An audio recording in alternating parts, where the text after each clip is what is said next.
Alam mo ba, munti ka na sumuko ang puso ko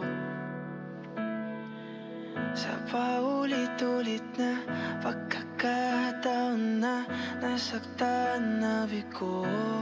Mukhang delikado na naman ako, o bakit ba kinikilig naman ako? Pero ngayon ay parang kakaiba. Pag nakatingin sa iyong mata, ang mundo ay kalma. Ngayong nandyan ka na, di magmamadali. Ikaw lang ang katabi hanggang sa ang buhok ay pumuti. Di na maghahanap ng kung anong sagot sa mga tanong, dahil ikaw ang katiyakan ko.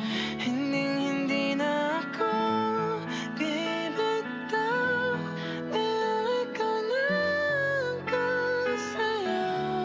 Kung meron mang kulay ang aking nagsisilbing tanglaw, ikaw ay dilaw.